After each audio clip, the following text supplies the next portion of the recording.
നാണയശാസ്ത്രം. എന്താണ് നാണയശാസ്ത്രം? നാണയങ്ങൾ പ്രധാന ചരിത്ര സ്രോതസ്സുകളാണ്. നിർമ്മിക്കപ്പെട്ട കാലഘട്ടത്തിലെ സാമ്പത്തിക, രാഷ്ട്രീയ, സാംസ്കാരിക ചരിത്രത്തെക്കുറിച്ച് അവ നമുക്ക് അറിവ് നൽകുന്നു. നാണയങ്ങളെക്കുറിച്ചുള്ള പഠനത്തെ നാണയശാസ്ത്രം എന്നാണ് പറയുന്നത്. കേരളത്തിൻ്റെ വിവിധ ഭാഗങ്ങളിലെ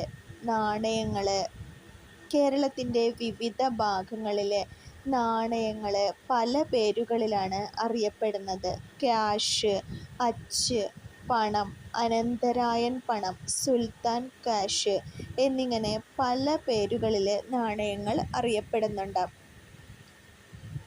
വീരരായൻ പണം. കോഴിക്കോട് ഭരിച്ചിരുന്ന സാമൂതിരിയുടെ കാലത്ത് പ്രചാരത്തിലിരുന്ന നാണയമാണ് വീരരായൻ പണം. പഴയ വീരരായൻ, പുതിയ വീരരായൻ എന്നീ രണ്ട് വിധത്തിൽ നാണയങ്ങൾ നിലവിലുണ്ടായിരുന്നു.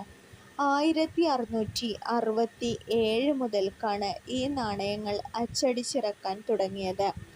സ്വർണത്തിൽ നിർമ്മിച്ച ഈ നാണയത്തെ വിദേശീയർ പൊൻപണം എന്നാണ് വിളിച്ചിരുന്നത്. വൈഷ്ണവർ ഉപയോഗിച്ചിരുന്ന നാമക്കുറി, സൂര്യൻ്റെ അടയാളം, സിംഹത്തിൻ്റെ അടയാളം എന്നിവയെല്ലാം തന്നെ വീരരായൻ പണത്തിൽ കാണാവുന്നതാണ്.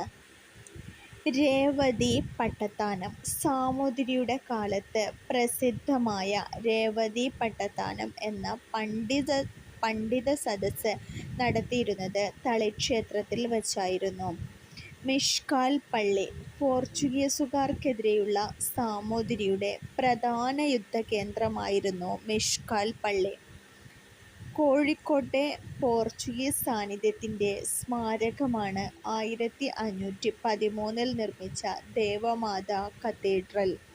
കടൽ പാലങ്ങൾ. നൂറ്റാണ്ടുകളായി വിവിധ വിദേശ രാജ്യങ്ങളുമായി കോഴിക്കോടിനുണ്ടായിരുന്ന വ്യാപാര ബന്ധത്തിന് തെളിവാണ്.